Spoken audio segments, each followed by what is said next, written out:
It's the grand finale of the GM Motorsports National Stock Car Series, the GM Parts 150 from Canada's Sanair Super Speedway. The fastest short-track stock car racers in North America come together for the final time to decide the GM Motorsports National title. It's 150 laps of bruising, fender-to-fender competition, the GM Parts 150 from the Sanair Super Speedway.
Sanair Super Speedway is a 1.3-kilometer semi-banked tri-oval track which has seen many major championship events over the years. Today, Sanair hosts the GM Parts 150, the final and deciding event of the GM Motorsport National Stock Car Series for 1989, awarding the inaugural trophy to the series champion. Heading into today's event, RUSS URLIN has a commanding 48-point lead over Junior Hanley. Basically, if URLIN finishes a race, he wins the championship. Well, I guess we try to figure out the points, and that's right. If we do finish the race and we finish, I think, in the top 19th or something, we probably will win the GM Series. But it's been a long time, and it started back in the very first race, and we made a real good challenge for the lead every race we've gone to, and just because we're leading the points, we're not going to give up today and just sort of dog it around and try to finish to the back. We're going today like we go to every other race. We're going to try to win this one. Rounding out the top 10, the veterans Jean-Paul CABANA, Kevin Lepage, and Dave Dion in a battle for 6th, followed by the Ontario rookies Gord Bennett and Derek Lynch. Welcome to the Sanair Super Speedway at St. Pete, Quebec for the final stop of the GM Motorsports Series, the 16th event on the Coors American-Canadian Tour. I'm Joe Tilley along with veteran stock car announcer Dave Mooney. Dave, this is it. Today they decide the championship. Well, it's been a season-long battle between RUSS URLIN and Junior Hanley for the lead in the GM Series. They swapped the top spot 2 or 3 times already this season. They've swapped a little fiberglass along the way as well. It all comes down to today's action. 150 laps on Canada's premier showplace, the Sanair Super Speedway. Let's see what happens. With more on today's race, let's go to George Como in the pits.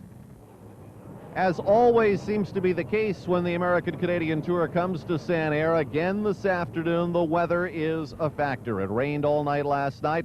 It's threatening and quite cool out here this afternoon. The cars and the drivers are going to have to contend with a green and cold racetrack this afternoon. Cars going through inspection behind us right now, and we'll be underway with the 150 here at Sanair very shortly. The starting field for the GM Parts 150 here at the Sanair Super Speedway is underway. A pair of rookies in row number 1, Dick Belisle of North Vassalboro, Maine in a Pontiac, Norwood, Ontario's Derek Lynch in a Chevrolet. In row number 2, Kevin Lepage of Shelburne in his Ford Thunderbird, and then the AMA motorcycle racing champion, Dale Quarterly of Rockland, Massachusetts.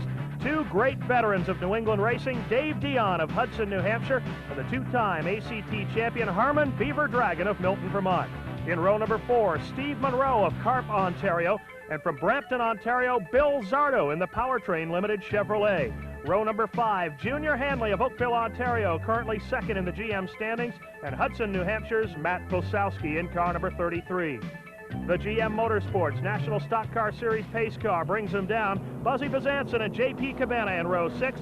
Row 7, Lucien Ruchelot and Gord Bennett. Roger Godin and Dan Beatty in row 8. Claude LECLERC and Paul Richardson will start in row number 9. Row 10, Sylvain Metivier and Yvon Bedard. Row number 11, RUSS URLIN, along with Dennis Robertson. In row number 12, it'll be Randy MacDonald and Rob Clark. Row 13, Barney McCrae and Rolly McDonald. In row number 14, it'll be Donald THEETGE and Larry Hebert. Row 15, Richard THIBODEAU and Blair BESSETT. Chuck Beatty and Ralph Nason side by side in 16. Then Mark LANPHEAR and Regent Fortier in row number 17. Row 18, Tom Kenyon and Dave Lebrecht. Ron Benjamin and Alain Beauvert in row number 19. All alone at the back of the pack in row 20, the 00 of Roger Leperle. The field is set in turn number 3. Coming down for a start, John Hulbert throws the green flag. They are racing into turn 1. On the inside, Dick Belisle in the Pontiac. Up high, Derek Lynch in the Chevrolet. It's Belisle down low taking the lead as the field sorts out heading for the tri-oval. And moving now in on the inside is Kevin Lepage in the number 21 Ford. He gets past Derek Lynch. He is now challenging Dick Belisle for the lead. Also moving in is Beaver Dragon in the 91 car. Beaver Dragon, the all-time winningest driver here at Sanair with 3 lifetime victories, pins Derek Lynch up on the outside. He goes to third. Right behind him, here comes Dave Dion. The orange and black Berlin City Ford Thunderbird moving under Derek Lynch. The 18-year-old rookie Lynch going all the way back to 5th. There's Dick Belisle in the orange and white number 35 Pontiac trying to hold off Kevin Lepage. Lepage closing ground right behind Beaver Dragon, and down low Dave Dion, but Dragon shut the door on him as they hit turn number 3. Lynch is settled back in line in the number 5 spot. Bill Zardo running 6th in car number 46. Then it's Paul Richardson. Here they come through the corner. Belisle drifting high. Kevin Lepage with a look on the inside, can't get it done. Beaver Dragon holding on to 3rd. 4th spot is still Dion. Kevin Lepage looking for an opening on the inside now, and here comes Dave Dion inside of Beaver Dragon, and he moves into 3rd spot. Dion right down below the white line where you're not even supposed to be able to go, drove right underneath Beaver Dragon's Pontiac. Dion is on the move. Pontiac running first with Dick Belisle, then a pair of Fords, Kevin Lepage and Dave Dion, then Beaver Dragon and Derek Lynch as they head for the tri-oval one more time. Donna Barlow, the crew chief and the fiancé of Kevin Lepage, has to like the way her car's running right now. Let's see it again as they come down into the corner. Dick Belisle a little bit high, leaves room for Lepage, but Dion way down below the line, moves underneath Beaver Dragon. That's what you call using all of the track, and now it looks like Dick Belisle has opened up a bit of a lead over Kevin Lepage, and Dave Dion right on his tail now. Dion looking inside on Lepage. Lepage holds him off heading for turn 1. Those 2 cars really battling for the runner-up spot. They've allowed Dick Belisle to pull away just momentarily. Once again, through turn number 1, it was Dave Dion looking downstairs on Lepage. Here comes Junior Hanley. He takes over the number 5 spot. Hanley coming from a bit further back in the track, but that brand new Chevrolet Lumina is flying. Dion in the 29 finally finds his way underneath Kevin Lepage. They are really swapping positions at the front of the pack. Still early on in this race, but they are going hard for the front. Here's Hanley moving under Kevin Lepage, and Kevin Lepage is really having his problems. Dion, here on the replay, you can see just blue underneath Kevin Lepage again, right down on that white line in turn number 3. A great move by Dave Dion, and now he is challenging Dick Belisle for the lead. Dion on the inside, and he looks like he's going to get past Dick Belisle and into the lead. Dave Dion is really doing a great job here. Oh, he goes inside the lap car. Dave Lebrecht gets put right in the middle of the sandwich as Dave Dion went down low through the tri-oval, passing Lebrecht. Belisle now in 2nd, and here comes Junior Hanley. Hanley going to the inside. He puts Dick Belisle behind him on the inside of turn number 3. Dion and Hanley with some spectacular moves at the bottom of the racetrack. They now go 1st and 2nd. Dick Belisle really got wide there. Both cars moving into the inside, and it cost Belisle. He is now running in 3rd spot, and now Junior Hanley looks to get past Dion. This is a great battle. The Ford Thunderbird, Dave Dion, trying to hold off Junior Hanley and that brand new Chevrolet Lumina. That car was finished just after midnight last night in order to race here at Sanair, and Hanley has not wasted a lot of time getting the bugs out. Here he goes for the lead. Down the front straightaway into turn 1. Hanley traps Dion on the outside, and it's Junior Hanley taking over the lead. Junior Hanley and Dave Dion with some serious door-handle racing. Well, we got trouble in turn number 3. 5 cars involved. The 87 of Bob Santos, the 77 Mark LANPHEAR, the Dennis Robertson machine is in it, Roger Leperle, and Donald THEETGE as well. The field is under caution. Race cars all over the track in turn number 3, and we've got some torn-up machinery. Looks like a couple of these cars will not be back in the race. There's Donald THEETGE out of his machine, obviously not happy. Let's see if we can get a look at what happened on the replay. Here they come into turn number 3, and it's the Dennis Robertson, number 51, spinning on the inside. Oh my, oh, Donald THEETGE's car airborne into the wall. That is a hard ride for THEETGE. He's lucky to keep that car on all 4 wheels. This field is under caution as they attend to the wreckage, and here are the standings. Junior Hanley, then Dave Dion, Dick Belisle, Derek Lynch, and Kevin Lepage.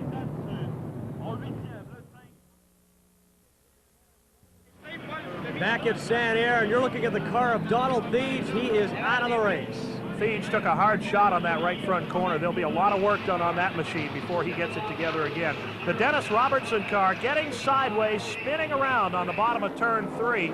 Steve Monroe gets by, but Réjean Fortier gets into the side of Robertson. Then the blue Chevrolet of Barney McCrae, and keep an eye on the yellow number 80. Donald THEETGE climbs that right rear tire and goes airborne into the outside retaining wall. Down on the bottom of the racetrack, the blue number 58, Larry Hebert. He really threads the needle to get through it. Back to race action. There's the leader, Junior Hanley, followed by Dave Dion. And back in the packways, this is a battle for 10th. That's Rick Craven in the 12 Chevrolet, followed by Paul Richardson. They are lapping Dale Quarterly. A real good battle going on between Richardson and Craven. Junior Hanley down the front straightaway across the start-finish line, leading Dave Dion. But Dion has begun to reel him in.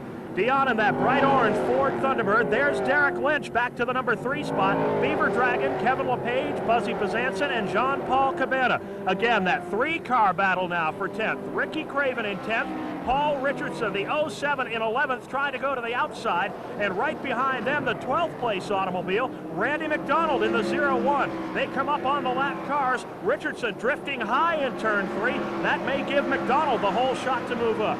MacDonald looking for some room inside, but there's a lot of traffic up in front of him. We're inside the car of Paul Richardson. In front of him is Kevin Lepage. Beside him, Ricky Craven. There's Ricky Craven now. Moving ahead of Paul Richardson. Craven trying to hold off Richardson going into the turn. Junior Hanley out in front in turn 3. Dave Dion still shadowing him in second. Those 2 drivers going back and forth. Dion pulls up on the back bumper. Hanley then begins to pull away. Lynch still holding on to third. A strong run for the 18-year-old rookie. And here comes that big pack of pursuers, all trying to reel in the leaders. Craven, Richardson in the 07, the 01 Randy MacDonald again battling it out. Those 3 cars have really been swapping positions the last few laps. Richardson, the former super modified champion in the 07 Pontiac, followed by MacDonald in the Buick. In front of them, Ricky Craven in the Chevrolet. Down the front straightaway, not only have those 3 continued the battle, they are gaining ground. There's Bill Zardo, the 9th place automobile in the green car number 46. That battle has come up to him. Richardson going down to the inside of Ricky Craven as they race the tri-oval. Craven keeps the hammer down in the high lane and pulls ahead once again. Continuing a great battle, Bill Zardo in the 46, the 12 of Craven, Richardson in the 07, and Randy MacDonald in the 01. Richardson again down to the inside on the front straightaway. They stack it up into 1. Richardson down low. Craven up high, nose to nose they go, heading for the tri-oval, and this time it looks like Paul Richardson is going to pick it up, but again, Craven flying back on the outside. Some great racing in the middle of the pack. Ricky Craven looking on the outside, and he's going to get past Bill Zardo. And following him, Paul Richardson, but Zardo shuts off Richardson. Now, Richardson moving outside. Paul Richardson and Randy MacDonald going underneath one of the slower cars. Craven has pulled away. The battle is between Zardo and Richardson. Through turn 3, 1 car up on the outside. That's the Ron Benjamin machine running slowly. He's out of harm's way. Zardo in the 46 running 9th. Richardson, the 07, is 10th. Randy MacDonald in 11th, 3 wide, heading through turn 3. Richardson with a daring move on the outside, can't pull it off. Zardo holds him off one more time. Then Richardson and Randy MacDonald as they head for turn 1. Back to the leaders, and you can see Junior Hanley has opened up a fair lead over Dave Dion. The battle for the lead has cooled off momentarily, but they continue to go at it hot and heavy back in the middle of the pack. Paul Richardson, once again, the story of the day at Sanair. He has dominated this racetrack in the last year and a half, but he has not been able to win a race. Richardson, once again, among the fastest cars on the racetrack. He, Ricky Craven, and Randy MacDonald trying to pull themselves up out of the middle of the field and catch these 2 drivers, Junior Hanley and Dave Dion. There's Sylvain Metivier in the pits. Metivier obviously having some problems They've been doing some hard racing here today. Attrition starting to take its toll. And there's Larry Hebert and Richard Thibodeau, who have also joined Metivier. Well, just a few minutes ago, we saw Hebert dodge the bullet in that big pileup in turn 3, but he is behind the wall with mechanical problems. Junior Hanley continues to set the torrid pace in his new Chevy Lumina. And once again, there's that battle for the 9th, 10th, 11th, and now 12th spots as Russ Urlin in car number 8 has pulled himself into it. Paul Richardson continues to be the man on the outside. He's trying to go the long way, and he goes after Kevin Lepage, heading for the tri-oval. This may be the time that he makes it stick. Richardson on the outside overhauls Kevin Lepage, and right behind him comes Urlin. Russ Urlin needs to finish only 19th to win this championship. Right now, he is running in 10th after that pass of Lepage. Well, Russ Urlin is not a conservative racer. He could run back in the pack, bide his time, and look for the checkered flag this afternoon, but that's not what got him here. He earned this championship by going to the front and racing for the win, and he is on his way here this afternoon. Let's take a look again at that move by Paul Richardson. All afternoon long, he has been the man on the top of the racetrack in the Norseman Resorts Pontiac number 07, and this is just a muscle move as they head for the tri-oval. Kevin Lepage on the inside has to get on the brakes as they head for the corner. Richardson with a higher line, a softer turning radius. He stays on the throttle and he overhauls Kevin Lepage. Richardson, after a long battle, moves up a spot, and right behind him, following him through, Russ Urlin. Russ Urlin with no thoughts about backing into this championship. He wants to be up with the leaders. You know, Dave Moody, these guys are doing some real serious racing in the middle of the pack. You have to wonder if later on this might not take its toll on these cars. Well, there's no question that Richardson, Irwin, Craven and company have really been running these machines hard. Running on the outside, especially the way Paul Richardson has, is tough on tires, tough on brakes, and at the same time, Junior Hanley is out front just cruising along with Dave Dion. Ron Benjamin's car number 27 pulling behind the wall. Looked like it'll be the end of his afternoon. And Claude Leclerc's number 11 we saw coming on pit road. Leclerc always a favorite here at Sanair, but he's had his problems this afternoon. We just saw Junior Hanley. Looks like Dave Dion has picked up a little bit of room. There's Claude Leclerc pulling into pit road for a little bit of work. Dave Dion has indeed closed that gap a little bit on Junior Hanley as he now gets past Dick Belisle, the pole sitter, but Belisle has dropped well back. There's Paul Richardson now pulling up on the back bumper of Jean-Paul Cabana. And again, another big pack of traffic racing for position. That's about the battle for 5th place on back. Oh, BUZZIE BEZANSON has spun the car. BEZANSON in the DHS Home Chevrolet number 2 spins down to the bottom of the racetrack in the tri-oval area. An anxious moment for Richardson and all those cars behind him. They got on the binders and somehow managed to avoid BEZANSON. Let's take a look at it. Here they come into the corner, stacking it up too wide, trying to move around slower cars. BUZZIE BEZANSON just out of the picture to the left. The car begins to break away, and you'll see, look at them jam on the brakes, lock those cars up. What a move by Cabana and by Russ Urlin to avoid BUZZIE BEZANSON. Everyone comes away without a mark on the cars. You talk about a close incident for Russ Urlin, a smack up there, and he might have been out of this race handing the championship to Junior Hanley. BUZZIE BEZANSON has his car back underway. The leaders are on pit road with George. Junior Hanley leading the race and in need of a victory to have any hope whatsoever of catching Russ Urlin is taking this opportunity to come in. He will get a splash of gas and right side rubber. The change underway right now. The right side rubber going on as the gasoline is put into the automobile. Hanley checks it out quickly. They continue to work on the right front. And just momentarily, Junior Hanley will be away. Here is Russ Urlin now, bringing the Thompson Moving Systems machine onto the speedway. Gasoline and right side rubber for Urlin as well. All of the leaders coming on and taking advantage of this opportunity to get what they think might be enough to take them the rest of the way in this event. A problem on the right front, and all Urlin can do is sit there as it is developing now into a fairly long pit stop, and now Urlin is away. Long stop.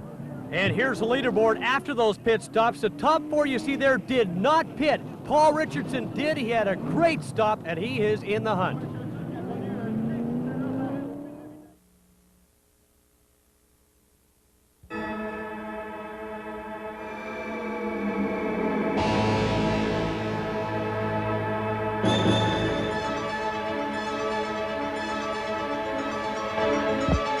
Paul Richardson, you got a great piece of pit work in there. You came in 5th or 6th in line, and the team got you out first. A super job on pit road.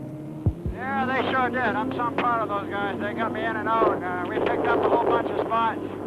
I just hope the Norseman resort at Pontiac will hang in there the rest of the day. You were right behind that little incident coming out of turn number 1 when BUZZIE BEZANSON got around. What happened out there? Well, BUZZIE, he come together with that lap car there, and he got all sideways, and then when he went to correct it, she snapped back the other way, and almost took us all out, but I managed just to get by.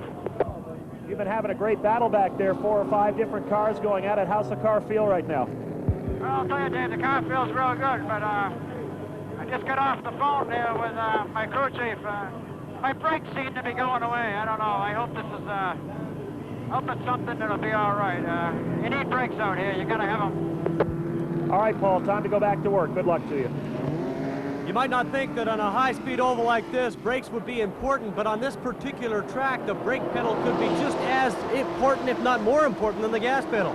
Field is coming down for a restart. Derek Lynch, the leader in car number 15. The cars on the outside line are on the lead lap. The inside cars are a lap down, so the 00 Roger Leperle and that blue number 33 Matt Bosowski are all a lap down. There's Derek Lynch, and there's the battle. Paul Richardson running in 5th. Junior Hanley in 6th. Hanley pitted his car along with Richardson. Richardson got that great stop to come out first among the cars on pit road. There's Derek Lynch in car number 15, leading him across the start-finish line. Second place automobile belongs to Beaver Dragon. You can see him back in the white car number 91, battling with Jean-Paul Cabana for position. There's BUZZIE BEZANSON, Paul Richardson, and Junior Hanley making their way back to the front, working around the lapped automobile of Rob Clark in car number 49.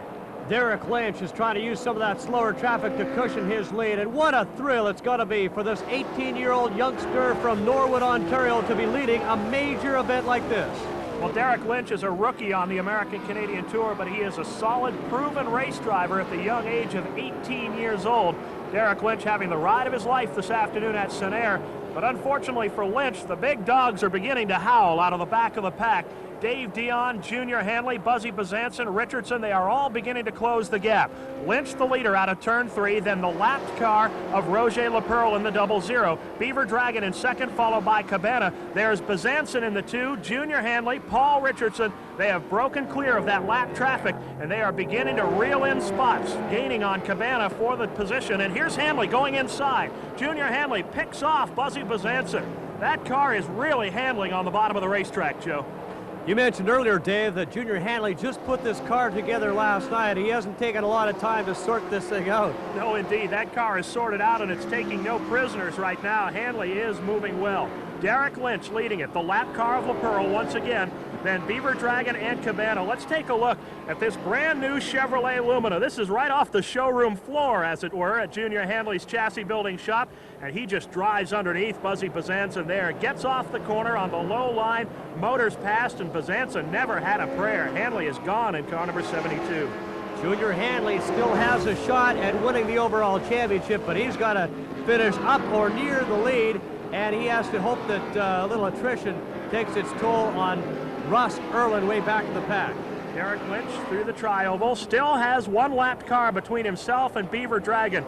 Dragon is the kind of driver that holds his cards pretty close to the vest. He'll hold back, run in the middle of the field until the time is right. Beaver Dragon is the all-time winningest driver on this Sanair tri-oval, 3 feature victories to his credit, and he is looking very strong right now. When Beaver Dragon comes to the front in the middle stages of the race, he's got a very strong race car underneath him. That's Beaver Dragon in the 91 Pontiac, closing in, or trying to close in on Derek Lynch. And now here is the battle for 3rd spot. That's Jean-Paul Cabana in the blue 5 car. Behind him, it's Junior Hanley, 72. Hanley moving inside Cabana, and he has Cabana on the inside. But once again, Junior Hanley can put that car anywhere he wants on the bottom of the racetrack. Cabana hesitating momentarily, having problems with the lapped automobile of Roger Leperle. Hanley, no problems. He just blows underneath Leperle through the tri-oval. That car is absolutely stuck on the bottom of the track. Hanley is charging, leaving everyone behind on his way to the front. Junior Hanley, the veteran car builder, now closing in on 2nd place. That's Beaver Dragon in front of him. Let's have a look at that pass once again. CABANA going up to the outside, trying to go around Lepage. Hanley sees the hole, left turn, dives underneath CABANA, and it's all over. With Junior Hanley on the inside line, you might as well just pull it back and give up the spot, because Hanley has been hooked this afternoon. And we've got a spin in turn 3. That's Alain Beauvert of Saint-Pierre, Quebec in the 0 Buick. He lost it in turn 3. He did a 360-degree spin, but didn't touch a thing. There's the 0 car, broadside through turn 3 at about 85 miles an hour. That's a fun feeling. Takes it all the way around, 360 degrees. As it comes around, pointed the right direction, the car takes a bite. Alain Beauvert continues on without a mark on the race car. Good job by Beauvert to keep that car off the wall. There's Alain Beauvert in car number 0 remaining on the racetrack. Apparently he may be able to continue on. Some of the leaders coming to the pits. And our race leader is heading to the pits for the first time today. Here is Derek Lynch now on pit road, getting strictly gasoline this time. Lynch, the 18-year-old youngster from Ontario, looking for a quick stop this time, and he is quickly away with a splash of gasoline and on his way down pit road. He will give up the lead, but Derek Lynch, at 18 years of age, still a very strong factor in this afternoon's race. That's right, George, but the man with the plan right now is Junior Hanley. Let's see if we can get a word with Junior. Well, Junior Hanley, that car looks about as strong as anything we've ever seen you drive here at Sanair. You must be having a lot of fun out there right now. Well, right now, because there's nobody up here to race with, and we're just running along and want to save the tires as much as we can and just see. But at the end, there'll be other cars to race with me. Junior, you've pitted already, taking on new right side tires. How do things look? You getting good tire wear out there today? I don't know. We shouldn't have to pit anymore unless we have a flat. So I don't have to really pass that many cars, so they'll have to pass me now. And the way that Chevrolet Lumina is running today, it's going to be a tough chore passing Junior Hanley. Here are the MOLSON Export mid-race standings. Beaver Dragon has the lead, but he has yet to pit. Junior Hanley takes second with that pit by Derek Lynch.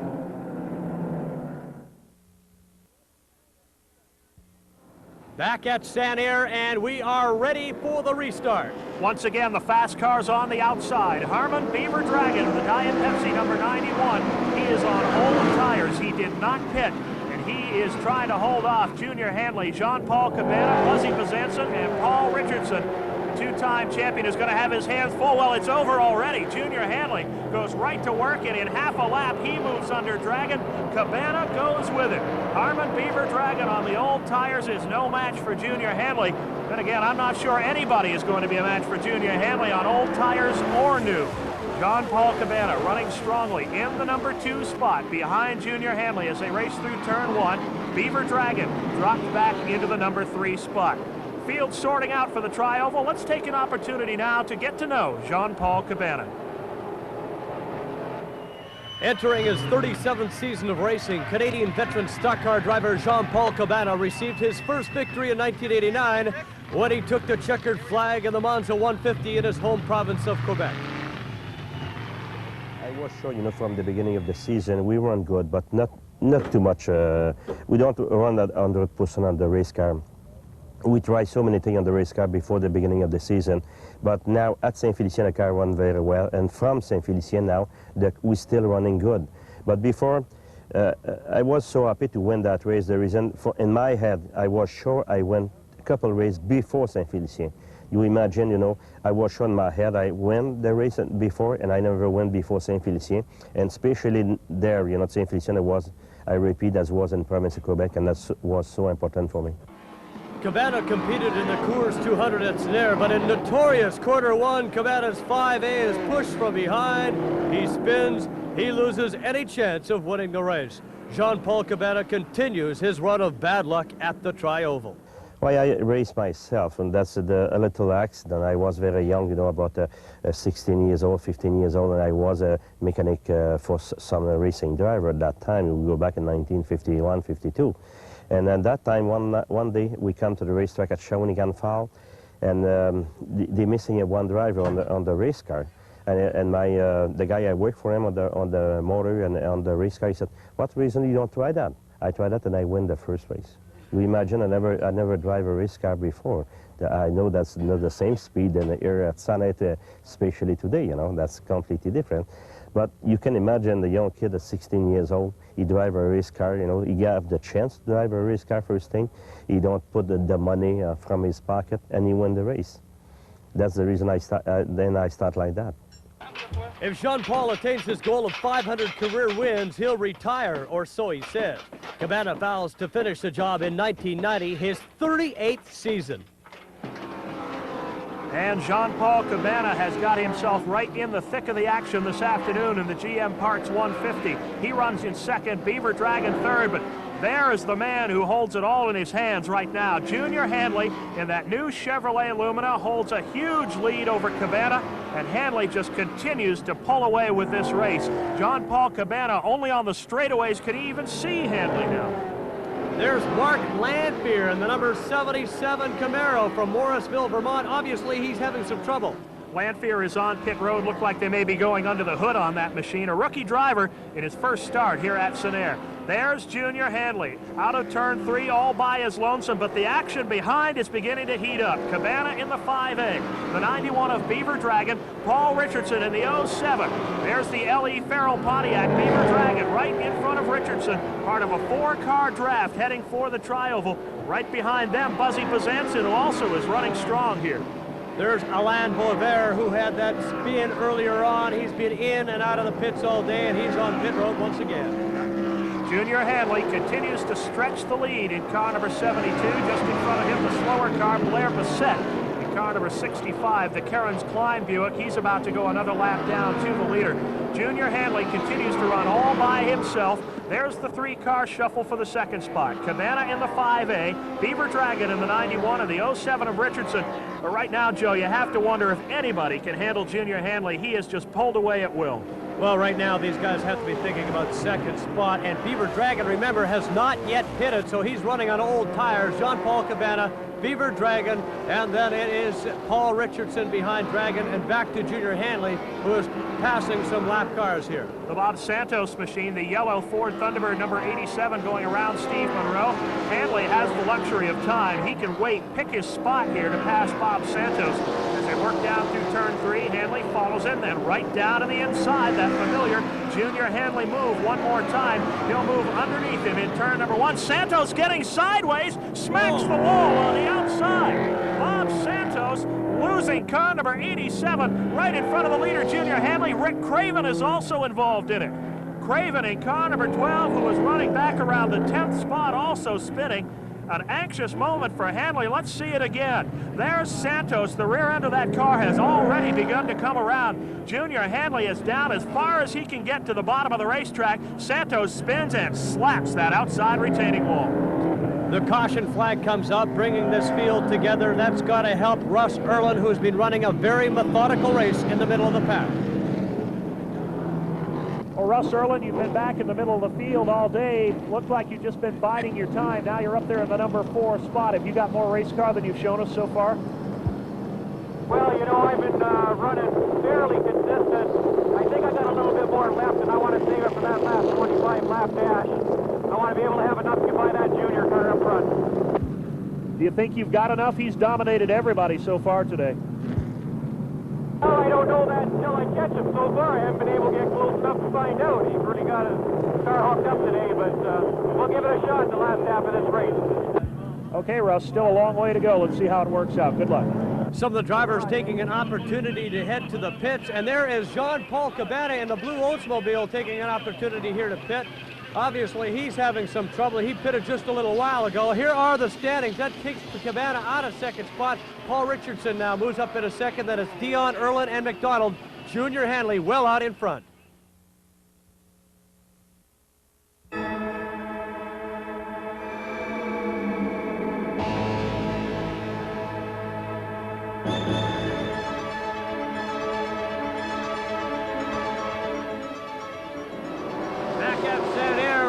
About ready for the restart, and there it is. Junior Hanley and Paul Richardson, the 2 fastest cars all afternoon long, have themselves positioned at the front for the stretch drive. Hanley the leader, Richardson in second, then Dave Dion and RUSS URLIN.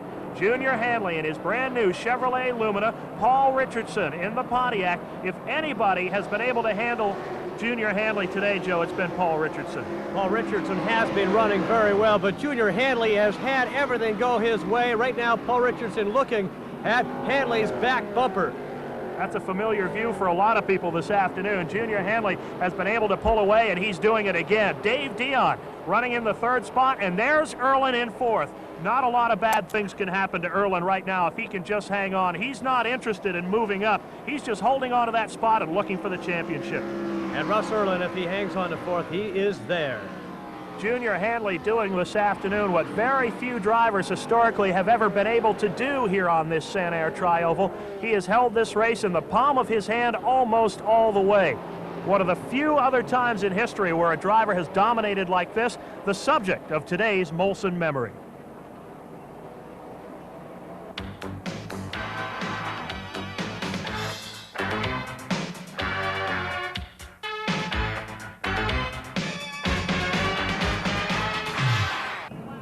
The 1987 Molson 400 at the Sanair Super Speedway was the culmination of 18 long months of negotiation to create an unprecedented international stock car mega event. The Ohio-based Stock Car Connection brought together 3 major stock car sanctioning bodies for a race pitting the best short track drivers from North America against each other. The Molson 400 featured participation from ACT, the American Canadian Tour, drawing drivers from Ontario, Quebec, and New England, the American Speed Association from Midwest America, and the Southern All-Pro Series from the heart of Dixie. With perfect racing weather and a clear, fast track, some 40 competitors did battle for nearly $150,000 in prize money. The race's first mishap came on lap number 11 when Canada's Claude Leclerc was set spinning in corner number 1. The 5A of Jean-Paul Cabana, car number 92, Peter Gibbons, left with nowhere to go. Both cars crashed hard and were eliminated for the day. On the ensuing restart, Coopersville, Michigan's Butch Miller in the car number 52 took the lead and dominated the race the rest of the way to take the checkered flag.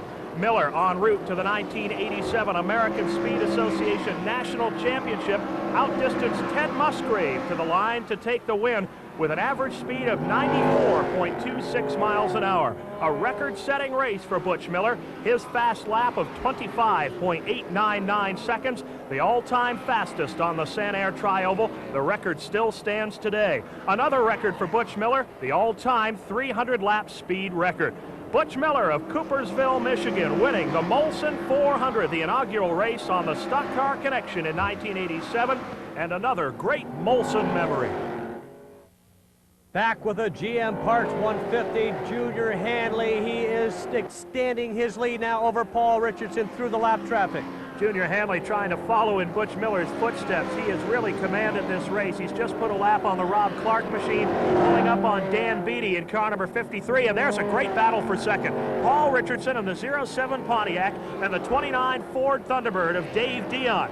Racing through the Tri-Oval, Dion really eating up the asphalt on the inside, trying to gain ground on Richardson. And just about 10 car lengths behind, Russ Urlin sitting back, just watching it all happen. Here's Dion down to the inside as Richardson drifts high, but he can't make the handle, can't make the pass in turn 3.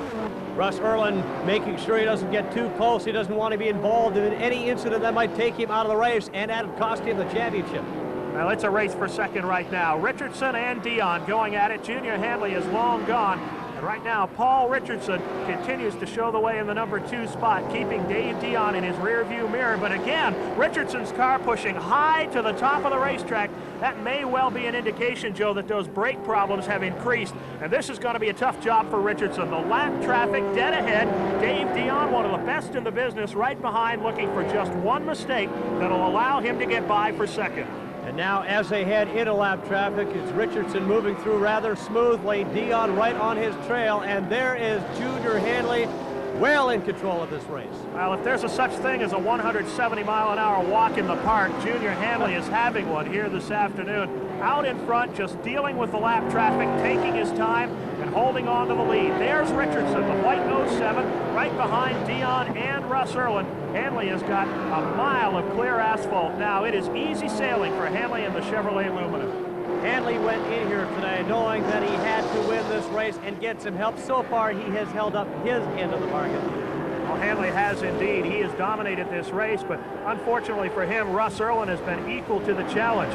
Hanley led this GM Motorsport National Stock Car Series early in the year after opening the season with a win here at Sanair. But when the series traveled back to the short tracks, the 3rd mile and quarter-mile bull rings, that's where Russ Urlin really began to shine. He took the lead over Junior Hanley. He opened it up. He came in today with enough of a cushion that even if Hanley does win this race, if Urlin stays right where he is now, he's going to be all set.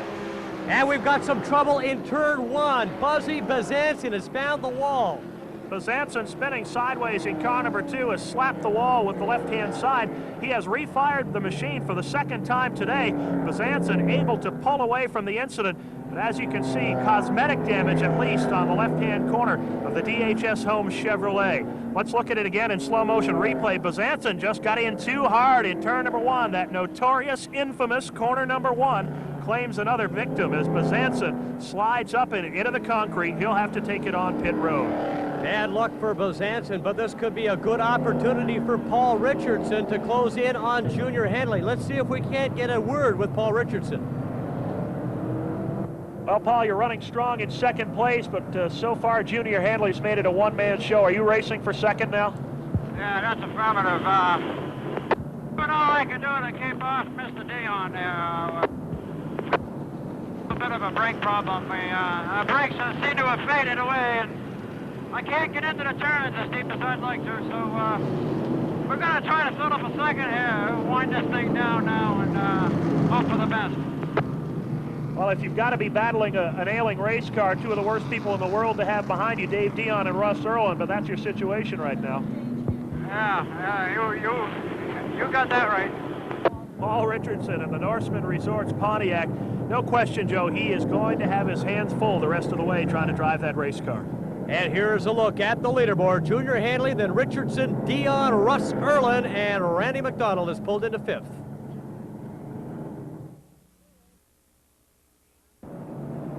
Eight laps to go in the GM Parts 150 down to brass tacks time.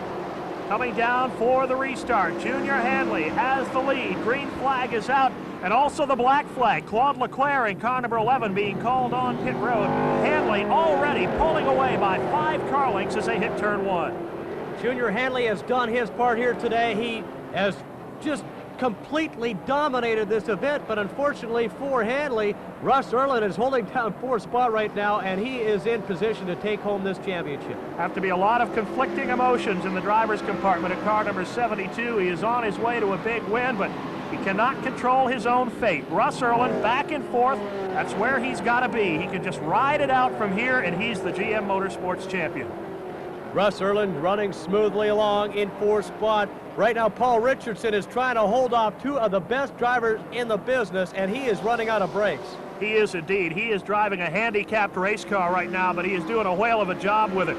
Richardson holding on to 2nd place, and as he said in that in-car interview, he knows that he's the 2nd place car at best this afternoon. You can see Richardson drifting high through the corner that time. That's the sign of a race car that is going too fast in the corners. It leaves the door open for Dion and for Urlin, but so far Richardson has been equal to the challenge. And Russ Urlin stuck his nose inside of Dave Dion and moved into 3rd spot behind Paul Richardson. Russ Urlin is not sitting down. He is going all out here for the championship. Well, just when you think Russ Urlin is nice and comfortable in that cozy number 4 position, he proves once and for all that a racer is a racer. If there's a spot to be had, he's going to take it, and he did take it. Russ Urlin now in 3rd, and well, if he could look any better for the championship, now he does. He is really putting on a show here at the end. And now he is setting his sights on Paul Richardson for 2nd spot. He wants to be close to Junior Hanley when they come in for the checkered flag, maybe even by him. There's Junior Hanley, though. He seems to have a pretty comfortable lead. Russ Urlin is running well, but I don't think he's having any thoughts about catching Junior Hanley here.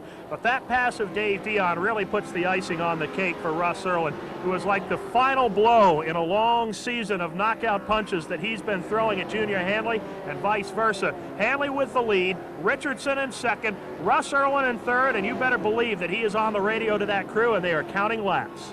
And right now the magic number is 2. Less than 2 laps to go in the GM Parts 150 and the GM National Stock Car Championship for Russ Urlin of London, Ontario. Hanley on the outside in turn number 3 will put a lap on Rolly MacDonald, the Pick 2 Nova Scotia driver. Across the start-finish line, the white flag is out. There is 1 lap to go for Junior Hanley. Hanley is going to win the battle, but the war goes to RUSS URLIN. Down the back straightaway, heading for the corner one more time through the tri-oval, pulling up on the Dick Belisle machine. Belisle led early, but it has been all Junior Hanley since then. Here's Junior down to the inside of 3, coming down to the line. Checkered flag is out. Junior Hanley wins the GM Parts 150. Paul Richardson holds on to finish up in the 2nd spot. RUSS URLIN a car length back in 3rd. Dave Dion is 4th. Junior Hanley putting on a driving clinic here today in that brand new Chevrolet Lumina, but RUSS URLIN came here and he did exactly what he had to do. He knew that a 19th place finish or better would win him the title, but he came out racing. He finishes 3rd. Here are the final results. Junior Hanley followed by Paul Richardson. URLIN takes 3rd, and the championship that it's Dave Dion, Randy MacDonald, and Jean-Paul Cabana finishes 6th. Junior Hanley unbuckling the harnesses in victory lane. You'll note the lack of the usual victory lane smile. He won the race, but he came up short of what he really wanted, the championship. And Junior Hanley, the winner of the GM Auto Parts 150 here at the Sanair Super Speedway. Junior, congratulations. Brand new car, and it's like you've had it out here for months. Well, this new Chevrolet car really runs good, and the body is really nice on it. And I guess it was the body that made it run better. Now, you really kind of took charge early in this thing today. Was that your thinking, and the only chance you had to possibly catch URLIN was to get out front and just go? Well, I thought if I got out front, all those guys had to pass me to get in the lead, and I could run easy, and they'd have to run hard to catch me, you know. So, but he finished, so that was it. Your overall thoughts on the GM series after the first year? You get a 2nd place in the overall for the GM. What about the series?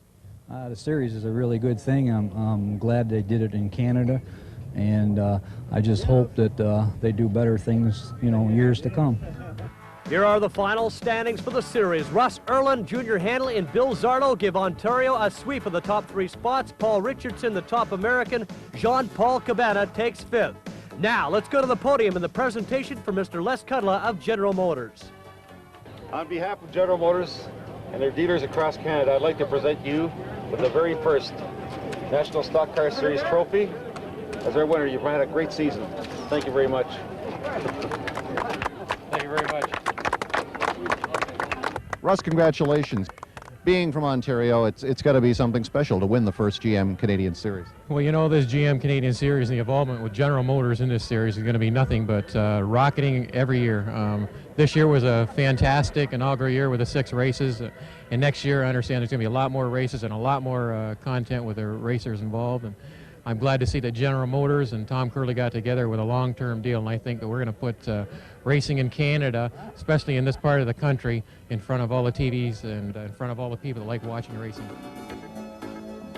I think everybody involved in the first year of the GM National Stock Car Series has to be very pleased with the way things went.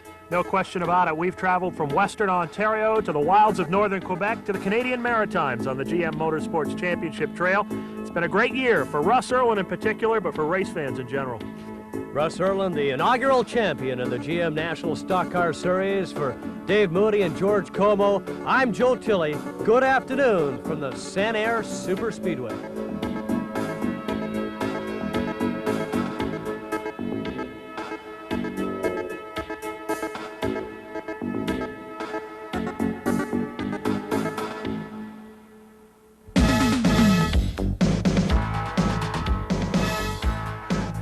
One of the strong runners consistently all year on the GM Series and the American Canadian Tour, Paul Richardson. Paul, you ran very well here last time. Kind of think back on the last race here at Sanair. Yes, that's true. We did. We ran real good. We were real fast all day. Our pit stop didn't go quite the way we wanted it. We had a tire stagger got confused there, and we ended up with the wrong stagger by about a ½ an inch, and it upset the chassis quite a bit. So then we had to make an unscheduled pit stop later on in the race, and then the guys got it right on then. Then I had to play catch-up. Had to come from the rear and get up to, well, we got to 3rd, but that was about the best that we could do. But today we think we got a handle on it.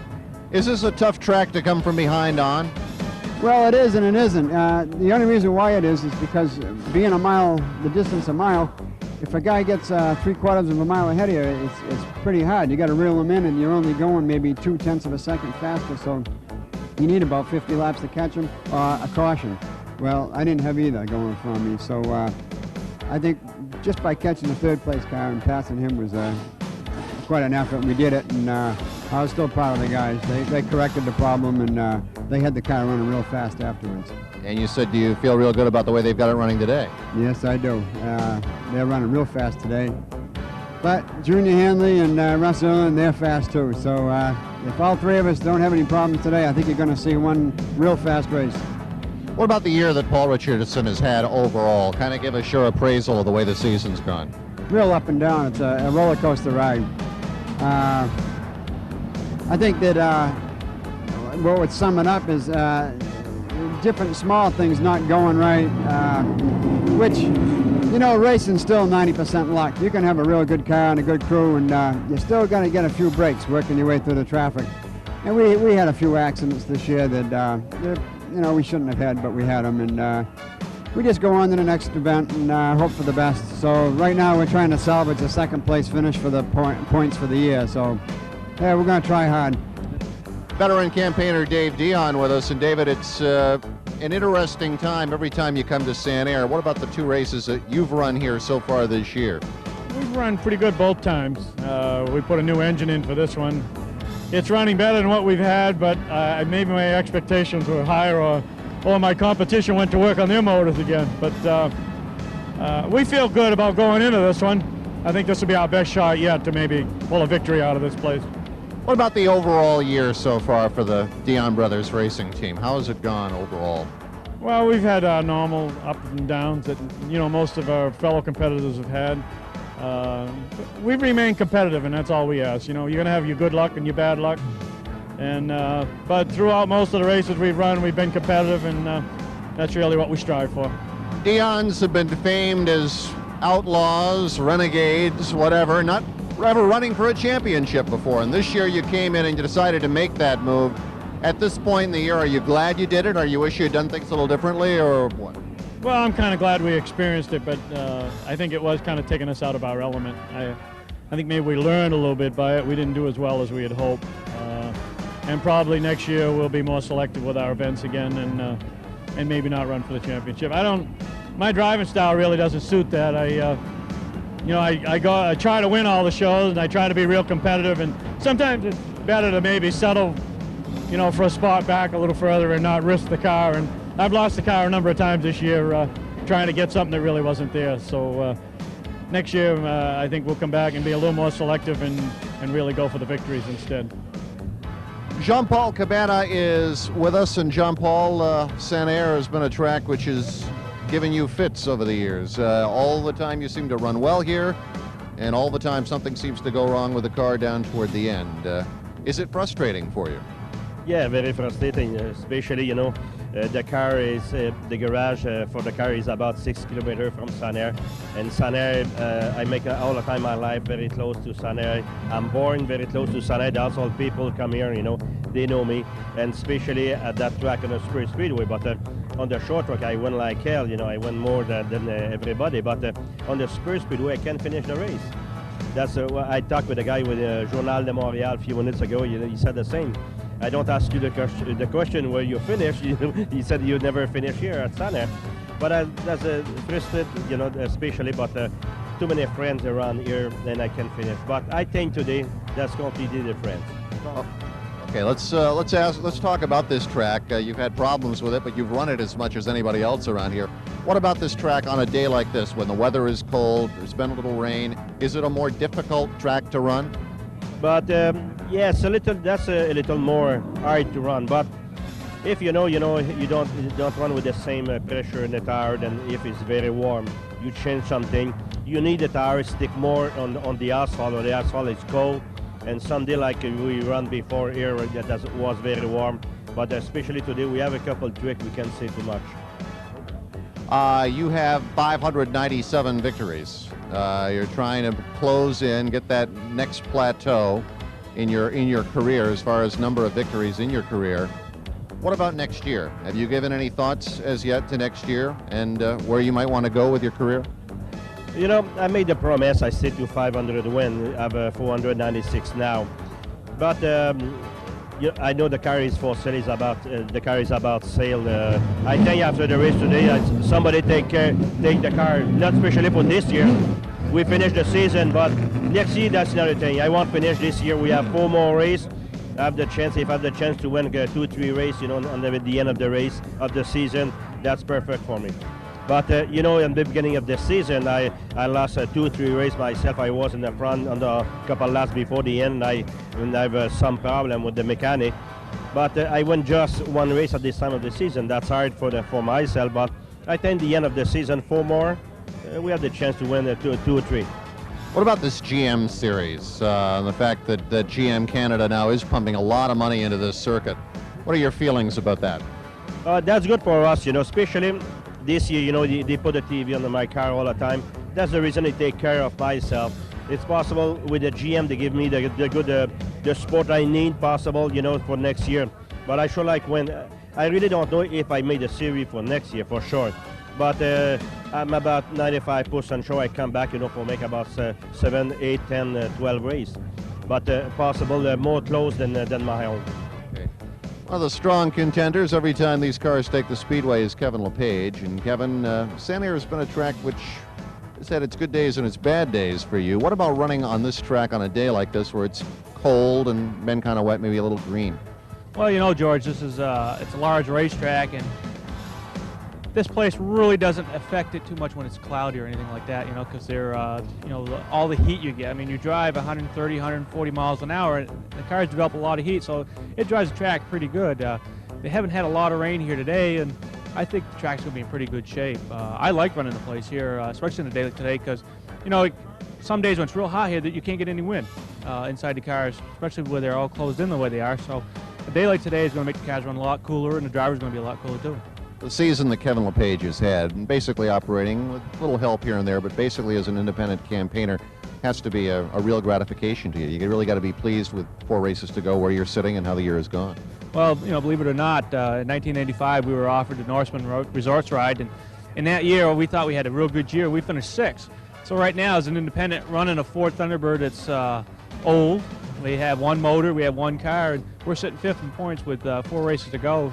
And, you know, we just won the other day down the Milk Bowl in Thunder Road. And, you know, I can't say enough for what's happened to the Lepage Motorsports Ford Thunderbird this year. You know, the crews worked every race real hard. And it's not just my crew, everybody's crew. You know, St. Felician, people helped me. Up in New Brunswick, we got wrecked on the first lap, and, you know, about 20 people from different teams helped me. So, you know, it's not just a year that Kevin Lepage Motorsports has succeeded. I think the tour succeeded in helping everybody get where they need to be. The man who sits second right now in the GM Motorsports Series as we head into the final event this afternoon here at Sanair is Junior Hanley. And Junior, just talking to Russ Urlin a little while ago, he sits in a position where it's going to be real tough to catch him. Well, he'd have to fall out right at the start for me to catch him, and I don't think that's possible. And as long as he wins with one of our cars, it's the same thing as if we win. So he's run really good this year, and if he wins, he deserved to win. That's the key thing, I think. You mentioned one of your cars. You guys have produced an awful lot of cars this year for this circuit, and your garage just seems to be pumping them out. Is that going to continue for next season? Well, we've got a lot of orders for next year already, and next year we're going to build a lot more cars, and so there'll be a lot more other cars out next year.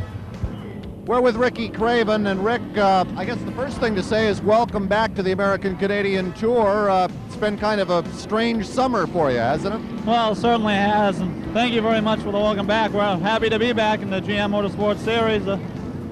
We always look forward to coming to Sanair. It's a big event for us anytime we come up here, and a lot of great people. It's going to be a great race here today. We're going to discipline ourselves, and hopefully we'll be there for the last 20 laps. I'm sure it's going to be a shootout. There's 3, 4, 5 cars that are really close, and hopefully we'll be one of them. Now everybody's aware of the situation that happened to you and the team, the problem with the teams and with the team and so on. What procedures did you go through? How did you go about structuring things, getting things done so you could get a car back and get back out on the track this year? Well, to be honest with you, Ed, at that point I was burnt out. At the tender age of 23, I literally was burnt out. We just took 2 or 3 weeks off, which I felt was in my best interest. I had a lot of people came forward and wanted to help me, and as it turned out, I'm really glad I did, because I have the enthusiasm now and the want to do it again. And David bought one of the cars that we had worked with. This is the car we ran at Nashville last season. So we're familiar with the equipment.